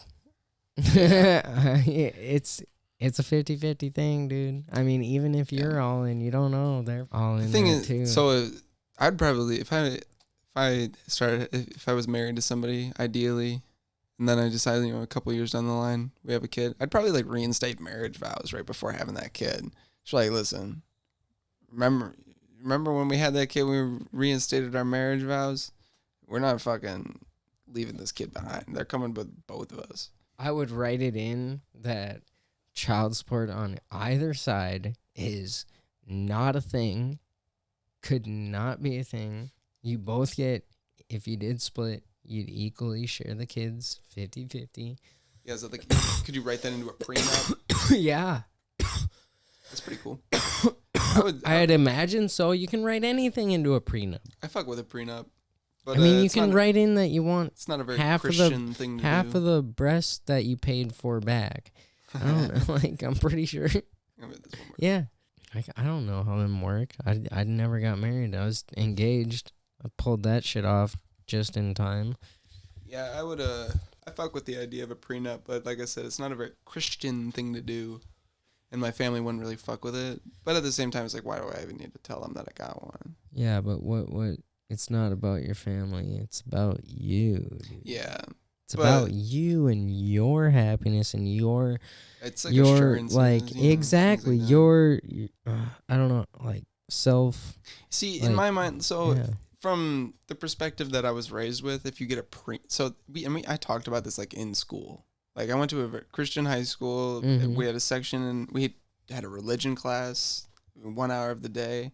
And during that religion class, we obviously covered marriage. We talked about sex a lot. Most of it was how you shouldn't do it. and how it's evil. But yeah, we're gonna tell you about this thing you shouldn't do, which makes kids wanna do it. Yeah, basically. It'll make you wanna do it. Most of these kids were fucking, But of course. you know, and we talked about like getting a prenup, and basically the perspective that I was raised with was that if you get a prenup, you're basically saying, look, this isn't going to work. So when it doesn't work, let's talk about how we're going to split the cash. So it's like, Yeah, it's a rough situation. It's a rough, so it's like going into a marriage with the idea that it's going to fail. So not really. It's just knowing like what if it's insurance. You put insurance on everything, dude. Yeah. You put insurance on your life. You put insurance on your house. Put insurance on your car. Yeah. Fucking put insurance on your dick. It's a condom. That's insurance. I want to get insurance on my hands. Yeah. I don't think you can. Well, yeah, you can do that because you can get insurance on your hands if you're a models. Hand models or professional cooks do it. Yeah. Yeah, if you get burned on your hand too bad, like you can't get workers' comp. That's like a reliable amount of income. If you get insurance, you're covered. Good. You're good. Yeah, you're covered. That's crazy. Yeah, I want to do that because I fuck up my hands, dude. Dude, so do I. I should put insurance on my fucking hands, dude. It's super dry and shit right now, but I get cut and shit all the fucking. Tell me about it, dude. I got knives all day. Welding burns and shit right here. Yeah, all that fun stuff. Dude, my hands are sweaty as shit right now. I don't know. I'm still riding that high from the Michelin thing. Oh, dude. I wish I could go to his restaurant, but it closed down because of COVID. Oh, really? Yeah. Didn't open back up. I think he had it for like 15 years. Might have opened in like 2000. I think it opened in like 2006. So and then he kept it until like 2020. Made his money off of that for sure. Yeah. Well, I mean, the profit margins on a business like a Michelin star restaurant, you're putting all of your money towards better products the next time around. Yeah, constantly. So changing the menu to a better. Yeah, and I mean, we do that here too. Our business doesn't make a whole lot of money if like people don't come. Yeah, you got to get that. That's why get the people in the door. That's why a lot of the times like my days are so short. It's like, all right, we had two people come in and they had soup, a bread basket, and they both ordered like a salad and they left. So damn, that's all that we had today. So you're gone after 2 hours. Dude. But then, like, on the other side of things, it's like, if it's like a holiday, and we know that, like, the general public has off of work that day, and they have time to travel out and do something, like plan a date, our reservation books are fucking full. Like, a Valentine's Day, dude, we can expect to, like, be serving people from open to close. Mm-hmm. So, I don't know. That's just kind of the industry, I guess, as a whole. People don't go out to eat on weekdays. It's kind of, why not though? Nobody's in the restaurant on a weekday. No shit. Dude, that's why I wonder, like, sometimes when I got a random day off, I'm like, why the fuck is everybody out here in the middle of the day? Yeah. Like, go to work. Go to fucking work. What are you doing out here? I appreciate having a solid lunch, though. There's no reason to be on but on the road? Why is there 10,000 people driving right now in Duluth? Yeah. Like, you're not all unemployed wasting gas right now, are you? Or are you just all old fucks? All the businesses are just closed. Clogging the fucking arteries of our roads like you are clogging the arteries of your body. Get out of here. And fucking go die, you old fucks. Like, go die. Like, you're driving 5 miles under the speed limit. Dude, bro. What are you doing? What are you doing? And I just can't. I can't deal with it anymore. I'm going to start pushing people off the fucking road. Know what I'm going to start doing is if you're going under the fucking speed limit and you're like going up to a stop sign really fucking slow, guess what? I'm going to like slowly touch my fucking big ass bumper to the back of your car and you're going to be hitting the brakes and you're not going to stop and you're going to be like wondering why. I'm going to push you through that fucking stop sign because you don't need to stop because there's nobody at the 3 other stop signs. fucking move. Dude, I do I'm a just lot of done with it. I do a lot of rolling stops. So many. Oh, dude, if they're in a cop, you don't stop. Dude, Fuck off. Like, I'll slow down a bit just to double check. And how many cops I see do rolling stops? Every one of them. Yeah. Besides the one that was on the way to fucking Illinois in Wisconsin, dude, they do full stops. They do 10-minute stops. Yeah. In Wisconsin. Yeah. They stop at a stop sign until somebody else comes. And then they wait for them to stop and then go and then they follow them. That's what they do in Wisconsin. Yeah, they did that to you. Yeah, it's fucking wild, dude. I was fucking, my mind was blown. I was like, you're kidding. You're kidding me, right? Like, I swear to God, if you put your fucking lights on, I'm going to have a fucking day with you right now. Like, you're going to wake up my kids, and I'm going to fucking not have a great time. Damn. Like, and neither will you, because I did nothing wrong, and you're just looking for something to do wrong. Like, you want to get sued tonight? Do you want to get sued tonight? Because you will get fired, and your fucking county will be paying me money. Hell yeah. Because you're harassing anybody that comes through your town. That's exactly what you're doing. Yeah. Like, you didn't follow the rules of the road right there. That's that's first way in right there, is you waited for me to go after you had already been at a full stop before I came to a stop, which means you go first. Do you have a dash cam? No, I'm going to get one, though. Yeah. I feel like a judge wouldn't buy that story. I mean, I don't know. Put me up to a fucking lie detector test. Put me and him up to a lie detector test, that or dude. Ask him where his dash cam footage is. Oh, yeah, he's got it. Because he's got it. He's got it. Oh, it's not available. Bullshit. Because it's telling you exactly what I told you. That's exactly why. That's what they do, dude. They're shiesty little fucks over there, dude. Yeah. I don't know. I've never had a bad encounter with a cop before. They usually give me coupons or warnings. Yeah. Dude, I've been, as long as you're respectful to them, man, and chill, you'll be all right. Yeah. Honestly. You respect them, they respect you. Okay? That's number one lesson. If they, if you give a, I don't know. Don't give them a reason, man. Don't give them a reason, yeah. I've had cops walk back to their car with my license. Like, by the way, you don't have any drugs or weapons in the car, right? And it's like, you got to give them that. It's like, I do actually, but you're good. you just gotta be like, still look under my seat. Yeah, you just gotta be chill as fuck with them, man. Just like, hey man, how's it going? What did I do wrong? Yeah, just don't be like, hey man. No, just all right. I'm gonna have to search your vehicle. Yeah. How's it going, officer? How's your night going, man? Oh, dude. Yeah. Cats. That's creepy. Yeah, dude, that the live action cat sucks. I have never. That looks creepy, man. Man, have you ever seen the? You ever heard of Cats? You know what Cats is? The musical. I've heard of it. Yeah. So for the folks at home, we just got Netflix. Just revolving in the background, dude. There's Masters of the Universe. Yeah. Hell yeah, bro.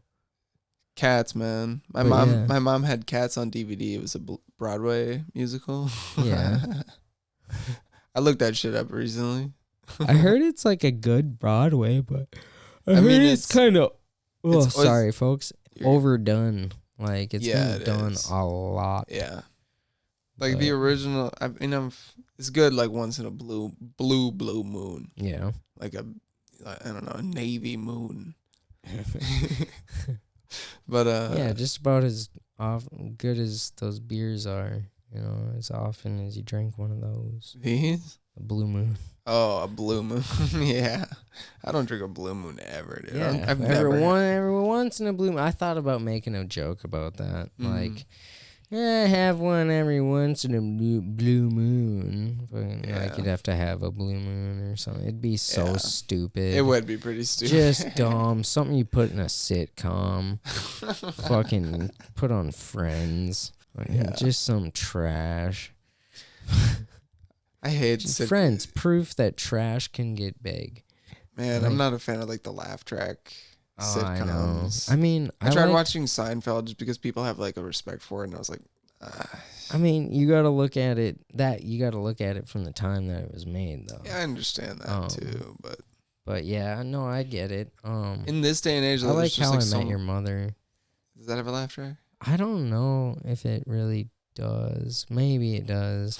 It's been a while. I've watched it over twice. I've watched it like And you full don't even through remember if there's a laugh track? Dude, my mind is like a steel trap, but one of those like old school steel traps where the air flows through constantly, you know, that they hold people in like Game of Thrones. Okay. Yeah. So it's like it flows. I like Game of Thrones. Like I like it holds the big things in, but some things just pass through. Yeah. It's my brain. I forget a lot of shit too. That's why I watch series over. But I like serious dramas that I don't have to deal with a laugh How I track. Met Your Mother is not a serious drama. Yeah, but it's a good story. Fair enough. And Barney Stinson is the man. I also like Always Sunny in Philadelphia. I got a poster of Always Sunny in Philadelphia in my room. Yeah, you do. Like that's a hilarious comedy that doesn't have a laugh track, and they're still going on now. Right. And I think I want to say that How I Met Your Mother doesn't have a laugh track. It's kind of like more of a serious thing, but I kind of feel like it might though. It's been a while since I watched it, but it's a great show. I just like it. My favorite serious show is The Wire, dude. I never watched. Really? Never watched. You got HBO? I do. Watch The Wire, man. Dude, I gotta watch The Sopranos. I have to watch fucking... The Sopranos, overdone. Like, I've still never watched it. I've never watched anything. I've never watched, like, The Sopranos, The Godfather, like, most of it, anything like that. I watched, like, Peaky Blinders, but that's British. You watched Peaky Blinders all the way through? That's a fucking great show. Thomas Shelby. Dude, I fucking hate how... I have, like, I watched maybe, like, 2 seasons of Peaky Blinders, and I, like, watched, like, some compilations of Thomas Shelby on YouTube, and now all I have... And it was, like, a year ago... I didn't even live in Duluth when I started watching, and I stopped watching because I kind of got bored of it because it was always basically just Thomas Shelby wins every time. Like, nobody fucks with Thomas Shelby. And I was like, okay. I can't remember how it ends. This is the problem with watching so many shows and shit. But like, you just forget how they end. You know how on the YouTube app they have like those things where you can, like, the audience can vote? Or like no, it's like a poll. I'd be like, who do you think? Blah, blah, blah, blah, blah. And it's just like a picture. And I don't even participate in those. If I see them, I probably just scroll past them. Okay. Because I'm like, fuck all that. I'll read them. But sometimes I'll just scroll past them if they're stupid. But some of them are funny. Dude, I'm on YouTube for videos, not polls. Fair enough. This ain't no fucking strip club, which I have never been to. Neither have I. Never gone to a strip club. I don't really plan on it. But what I was saying is, all of my polls are just like, who do you think would win in a fight? Blah, blah, blah. Like, and it might even just like be like Elon Musk or yeah, and then like Elon Musk, fucking Jeff Bezos, Mark Zuckerberg, or Thomas Shelby. Thomas Shelby, dude, he'd kick his ass. Yeah. Dude, he'd kick all their Who's gonna win the next election? Biden, Trump, or Thomas Shelby? Nice. I get it. That's good, dude. Yeah, just everything is just Thomas Shelby. It's like. That's pretty funny, though. It is funny. I like stupid shit like that. But then it eventually gets overplayed. And then it's just over. I need to block that shit. Because it's just rampant. Like, they got nothing else to do but that one. Like, man, what do you... You gotta come up with a more creative... Yeah, you're on YouTube and you're not even posting a video. What are you doing? You're planning on uploading content and it's not even a video and it's YouTube. No, it should be like who fucks a guy up more, Jigsaw, fucking like Another Creature, or Thomas Shelby. Like who would want to fight the boogeyman, fucking the dragon from The Hobbit, or Thomas Shelby. It's Thomas Shelby. Thomas Shelby wins every single time. For sure, dude. You'd shoot that dragon. Sometimes he's got a gun. Sometimes they'll hit you with it'll just be what's the actor's name? William. No fucking idea, dude. Cillian Murphy. Sometimes it'll just be like a bunch of different roles from Cillian Murphy, and he's it'll just be like who would win in a fight. He played Oppenheimer, so it'll be like Oppenheimer. Yeah, he played like Oppenheimer. Who would win in a fight? Oppenheimer, Thomas Shelby, blah blah. I don't know. It's stupid, but it's funny to me.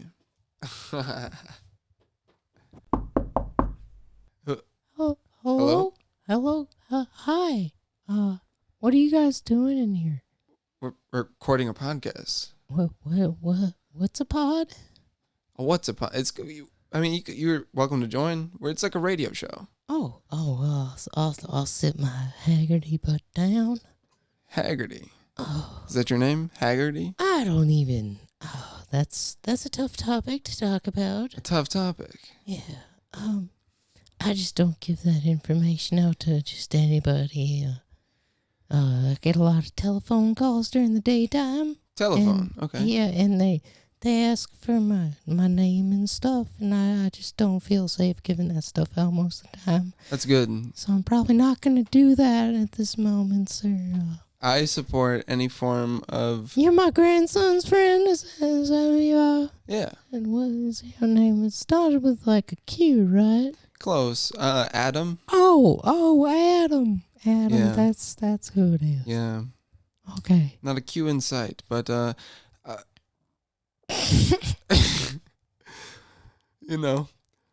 having, would you like to be a part of this radio broadcast? Oh, absolutely. I'll sit down and have a good time. I'll try to have a good time, I Would guess. you mind if I interviewed you for a little bit? Ask you some questions about your day-to-day life? It doesn't have to be anything too personal. That is quite nice. Yeah. Yeah, I'd love to have somebody to talk to. Oh, okay. Do you not normally have anybody to... No, my grandson, John, he don't like to spend time with me. No. Well... No, especially since I died a few years ago. Oh, okay. Yeah. All right. So he died. So you died. What happened? Yeah, I died inside quite a while ago. Oh, okay. Yeah, I've been just a shell of myself. Oh. I'm sorry to hear that.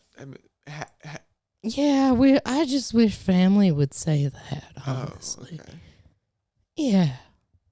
Yeah, he's always up here goofing off and stuff, saying things online. I was just wondering if this was one of those things. Grandma, what the fuck are you even talking about? I told you, I play video games most of the time. It's the first time I have a friend over and you just gotta come in here and just interrupt shit. Well, I mean, really? I pay the fucking bills around this house, goddammit, out of my pension that I worked 42 years for. Where'd you work for 42 years? I worked at the steel mines. The steel mines? Yeah, I was a bushel girl. Girl, okay. Yeah. A bushel girl. At the time, I was a girl, yeah. Oh, all right. What was a day in the life of a bushel girl like? Well, it was tough. I can tell you that much. It wasn't an easy process. Yeah. You had to wake up fucking early, I'll tell you that. How early did you get up in the morning? Oh, at least 4:42. 4:42. At least. All right. Well. And then you gotta get ready, You gotta put your little tights on. Tights? Yeah. Well, I mean, back in my day, we wore tights to make your legs look a little better, even though they look good. Uh-huh. They make them look fake. That's how men like it, don't you know? I mean, there's that Mickey Minaj and that something with a D and a J cat. I don't even know these. Oh, Miss Doja Cat. Oh, Mrs. Doja. I guess if that's what it is, that's what it is. I don't know if I'm pronouncing that. It might be Doja. Doja. Doja Cat. You guys were talking about cats when I came knocking, and yeah, I thought you were talking about that little lady, but I guess not. No. Yeah. Yeah. I was talking about getting a cat recently. But oh, really? You want a little kitty? Do you have any cat? No, I'm not one of them crazy cat ladies. I prefer a puppy. A puppy. I like puppies. Yep. Mm-hmm. Sometimes an iguana or a scorpion wouldn't be bad either. That's Just exotic. something I can have, like, crawl on my arm a little bit, give me little sensations, you know. Interesting. You know, I'm pretty impervious to stings at this point in my life. The Coyote Peterson of... You are the original Coyote Peterson, I believe, then. Who is that? Coyote Peterson, he loves My memory's foggy at this age. Coyote Peterson likes to get bitten and stung by the most venomous things. That just sounds like a crazy idiot. Yeah. Yeah. Yeah. Yeah, Coyote, fake name. Fuck him. Yeah. Yeah, he sounds like he's never gonna live to be this old. So I got one leg up on him, huh? Tell you what, I won't put one leg up on him, that's for sure. I don't think Coyote Peterson has quite the life experience of 42 years in a steel mine as a bushel girl. But... Well, I wasn't always a bushel girl. Okay. Yeah. What did you get? Well, I got promoted and demoted through the years. So what did you get promoted to? What did you get demoted back? Well, there's a long story. I would love to hear it. Well, I mean, I'm glad you remember my name. I got promoted multiple times through the ranks. I mean, there was a bushel girl, and then there was... You'd go in the steel building where they'd put some coal to heat up for the steel. So I was a bushel girl bringing stuff to that. And then I was the person that the bushel girls brought it to. You see, I moved up a little bit there. And then eventually, after a few years of hard work and a few layers in my lungs from the sulfur, I got promoted to inside. You see, they recognize hard work in the workplace. Yeah. You know, they say these big industries don't give a care about their people. You would say that you threw it back. I threw it back at them, I'll tell you that much. Well, no, you threw your back into the work and you threw it back. Oh, I threw my back everywhere, I'll tell you that much, especially to the boss. That's how I got my promotion. And you still throw it back, don't you? Oh, sonny. All right. What are you laughing at? I'm not, I'm being serious, Adam. Now, I mean, if you're going to hide your laughs, I mean, you might as well just laugh. I mean, isn't this for people that listen? I mean, what is happening? You're falling apart. John, what is your friend? I don't know what the fuck he's doing, Grandma, but he needs to pull his shit together, doesn't he? Hell yeah, he does. I don't understand what he's doing.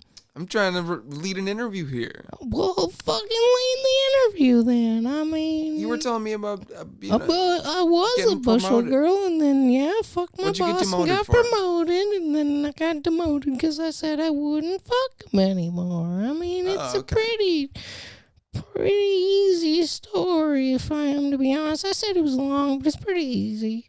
Yeah. To be a bushel girl, did you need to have the full bush? Oh, you bet your ass, sonny. Full bushel girl. Oh, yeah. That's a...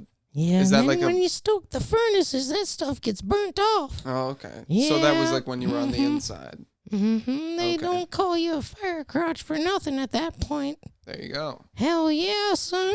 Well, so what did you do after my grandson gets his hilarity from anywhere. So, did you what did you do after the steal? Steal? I never stole anything in my life. No, what did you do after the What steel are you mines? accusing me of? God damn it!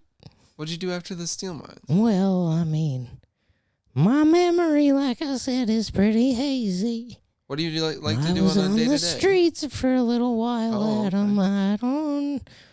I don't talk about those dark days. Maybe if I get to know you a little better there, feller. You're a pretty slick back, good-looking guy. Slick back, good-looking? Yeah, well, that's what I said. I've never been described as that before. No. Well, it's now like from a different era. Yeah. You get when I'm You picking up what I'm putting down there? Down there. I don't quite understand. John, take a... All right, John, I'm gonna head to bed. It's late. You guys woke me up. You guys need to quiet it down, okay? All right, Grandma. Well, you have a great night. Okay, I love you. All right.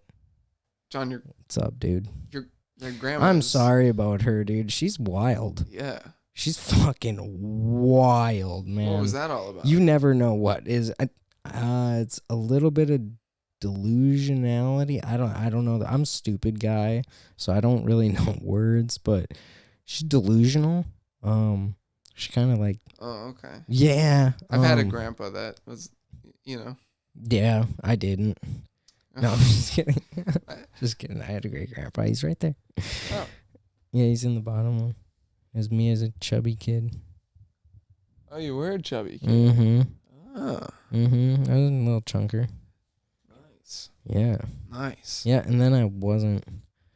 Nice. I was, and then I wasn't. Yeah. Yeah. Lost that. That was like a...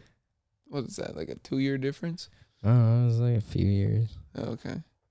Yeah. But, I don't know. I had a grandpa who was a bit loopy there at the at the end. Yeah. He would... I don't know when her end is, but let's hope soon, huh, folks?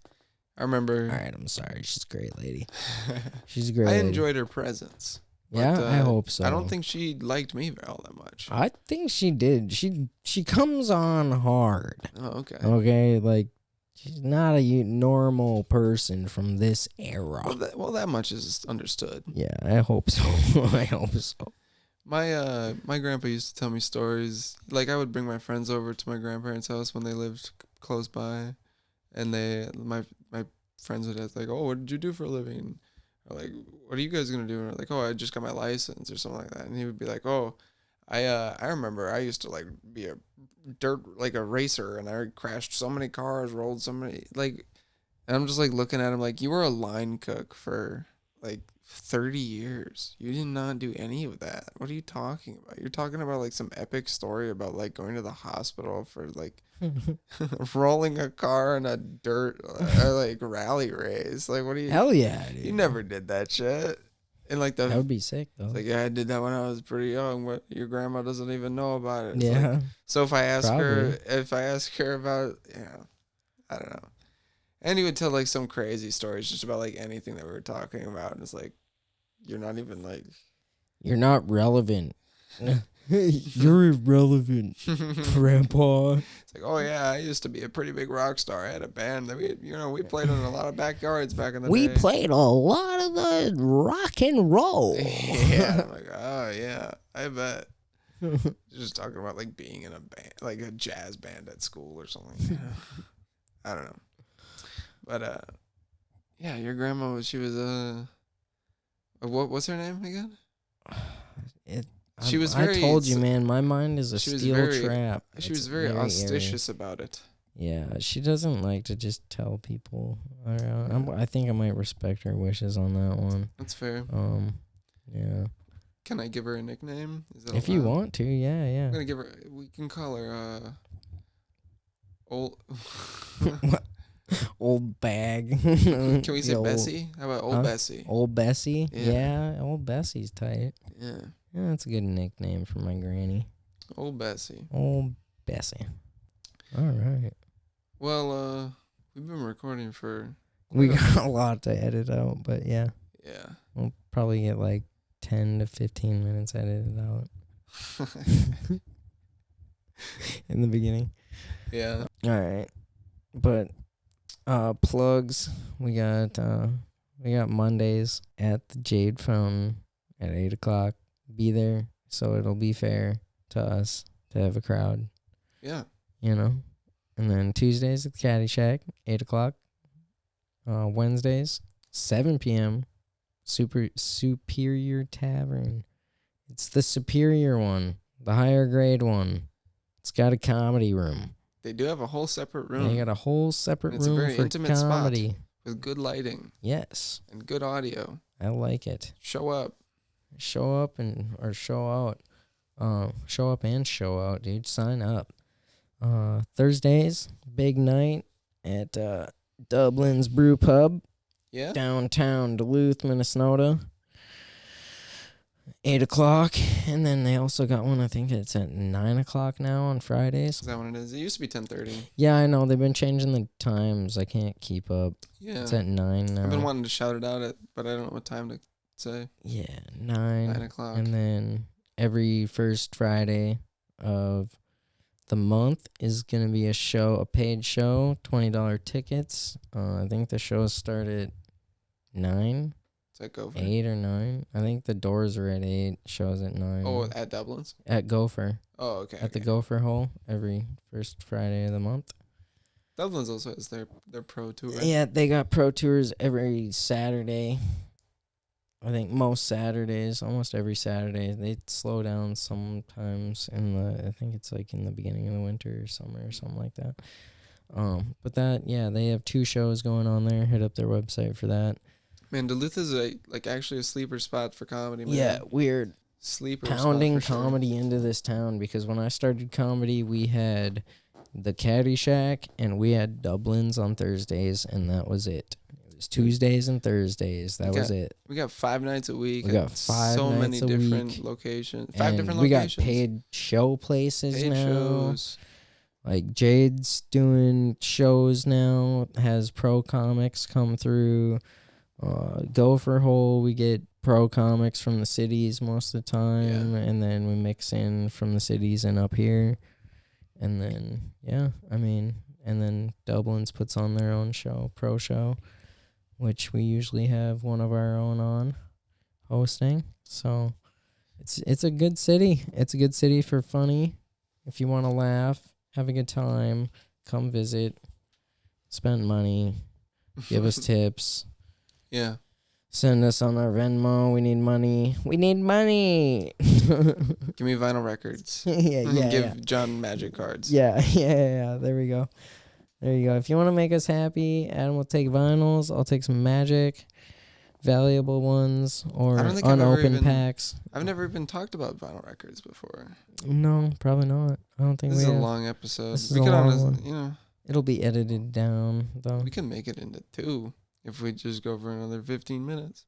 And I could talk about vinyl records. Yeah, the plugs right there are fine. Yeah. Oh yeah, and I wanted to say, while we're doing plugs and shit, for our listeners, in the future here, I'm getting a super special guest lined up to be on the podcast. It should be a great fucking time. We'll get to know this person, a little bit more about them, and I'm sure they'll show their wild side on the pod. So I'm not going to say... Yeah. Yeah, dude, I'm super excited for that episode. Yeah, me too. Oh, that'll be a good one. Yeah, it'll be sick. All I'm saying, folks, is stay tuned. Yeah, don't miss out, okay? Because you're going to be tuning in for an unmissable episode. Yeah. Honestly. If we had a Patreon, it'd be going on there exclusive. Paywall. No. Could try and do some shit on YouTube. No, we're getting on our grind set, folks.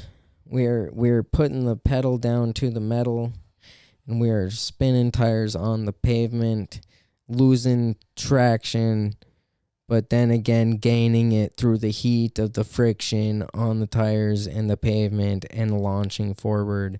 We are doing this. Yes. Yes. And I'm here.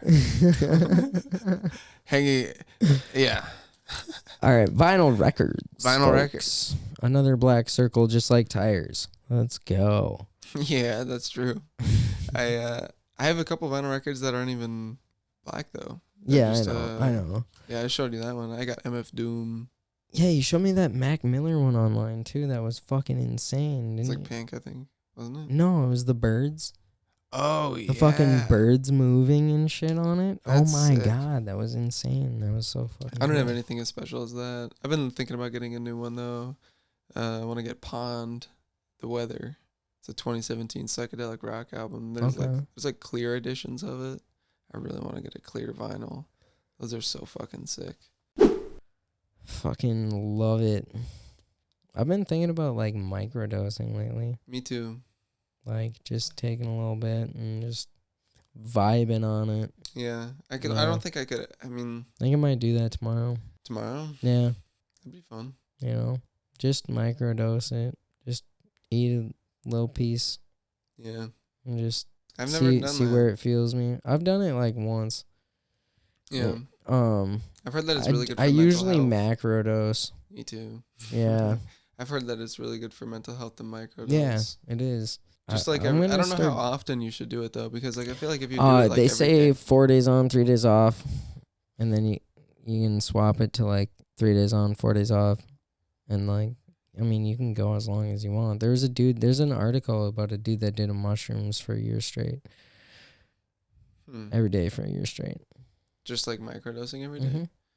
What's his name?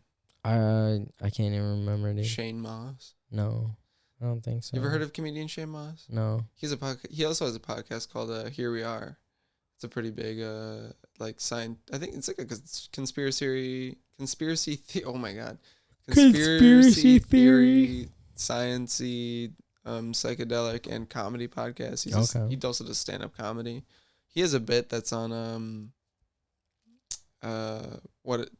This Is Not Happening, the Comedy Central show. Okay, yeah. He's a story that really got me into psychedelics. I want to see that show. It's really good. This is not happening. It's just comedians telling true stories, and this guy has like the craziest psychedelic stories. Bobby Lee on that? Wasn't that in an Ari Shaffir show? Ari Shaffir ran season 1. Yeah. And then I think I seen Bobby Lee's skit of that, his bit of that. I don't think I've seen that one. Wasn't great. Fair enough. Dude, there's anything that is related to drugs is hilarious. Like Drew Carey was on there. And he was a solid Bobby Lee's story was alright, but it wasn't like his normal. You know? He's more of a physical dude. Drew Carey talks about going to a festival. He likes going to festivals, but like I don't want to like spoil any of the bit because it's Drew Carey. Yeah. And, you know, and he runs what shows does he even do? He did well, I mean, he's been on a lot of shows, but he ran Price is Right. Yeah. After Bob Barker died. Yeah. Yeah, Price is Right. He mentions that in the bit. But anyways, but it's a good show. This Is Not Happening. But Shane Moss has a really good I want to see I'm Dying Up Here. I'm Dying Up Here? Yeah. What is it? It's about comedy. Oh, okay.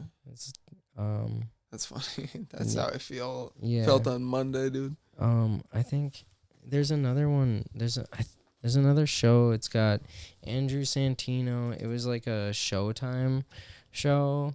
But it's about the Comedy Store in the 80s. Okay. I'm trying to think of what the fuck it was called. I think it might be This Is Not Happening. Showtime.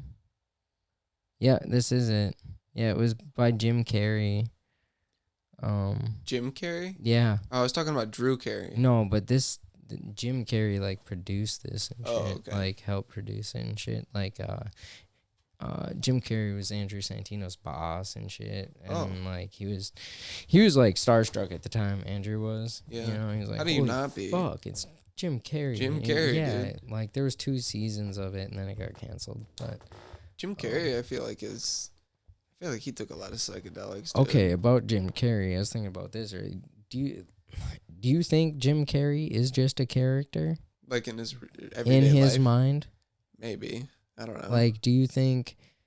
Okay, we know him as his real name is Jim Carrey, but what if that's not who he is? Like, if his real name of Jim Carrey, like as we see him as Jim Carrey, is not how he sees himself, he sees that person as a character. Because he said that Jim Carrey isn't him; it's a character. And everybody in Hollywood is playing a character.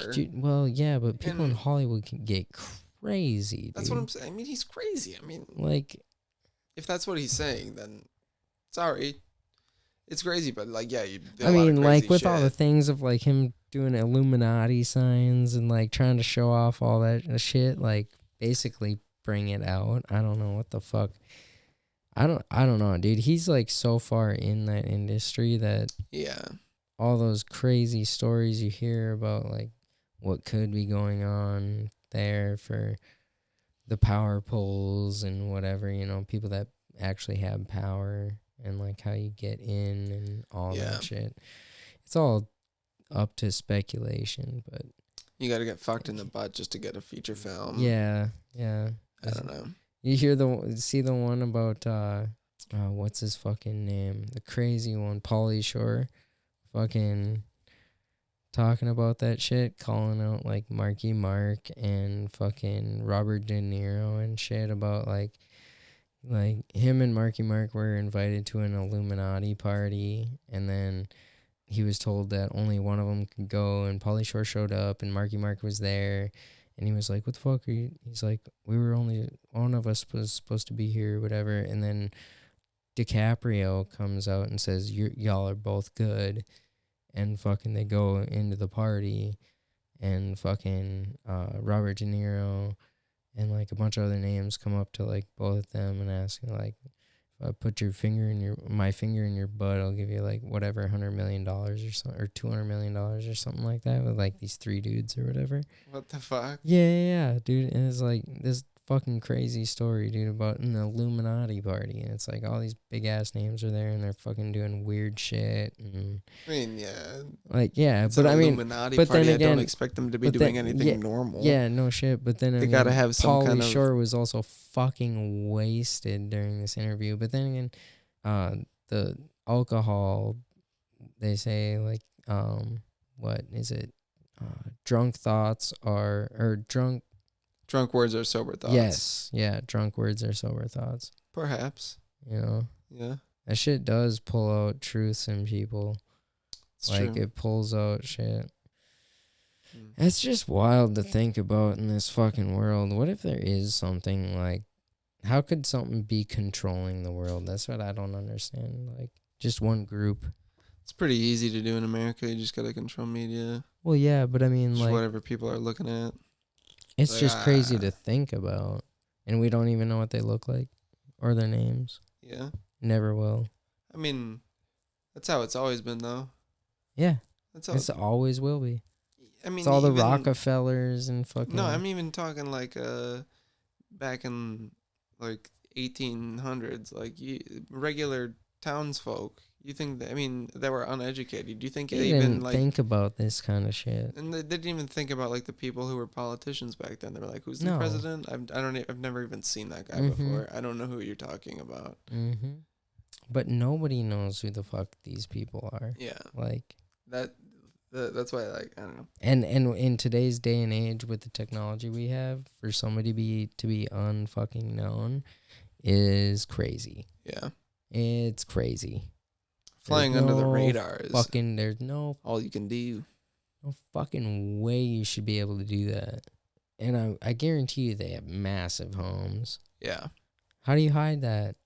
Like, or at least not have people be suspicious or find that. Like, I've seen videos of some crazy fucking looking places that are not used like frequently, but they are gated off like at the ends of very rich neighborhoods where there's like excess land that is owned by said people. And I've seen videos of it, like delivery drivers, and one of them, it was like a FedEx delivery guy. He was delivering to a spot and he like saw this down the road. He's like, "What the fuck is that?" And there's a bunch of a bunch of pyramids like outside of this place in a turnaround, and then there's like a mossy gate that's like locked, and it's like no trespassing, like people will be shot if they do. It's like, and you can like, he like looked in through with his camera and shit through the gates and whatever, and there's fucking like statues, like old ass statues of like crazy looking shit, like fucking Illuminati type shit.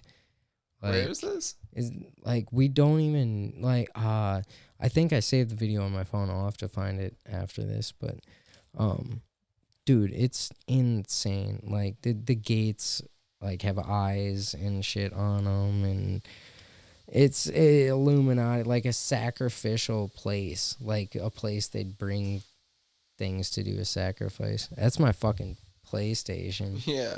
Holy shit. That thing is running. That thing, yeah, it's about to take flight, folks. The Illuminati's listening. They're taking down the PS4. Yep. But, Fucking wild. Yeah. Fucking wild. Now it's quiet. Good shit. What do you think of those sours, man? They're not terrible. I'm still working on the first one, so. Oh, dude. For the first episode, first time here. Yeah. It's not bad. It's not a bad spot, dude. Yeah, no. I mean, coworker works midnights and shit, so we can do it here whenever if you feel like it. Nice. You mean you're the owner, not your coworker? Oh, yeah. I'm fucking high and drunk and tired. Yeah, my roommate. Yeah. Nice. It's a good spot. Yeah, dude, I appreciate it. I like it. If you've listened this far. Yeah. I don't think you'll care about the real quick. Yeah. If you've listened this far, folks, thank you for listening. Yeah, thank you for listening. And from us to you, have a great day, night, whatever, dude. Morning. This has been the Pitch in a Tent podcast. And I've been John Schenkel. And I've been Adam Lowry. And we love you.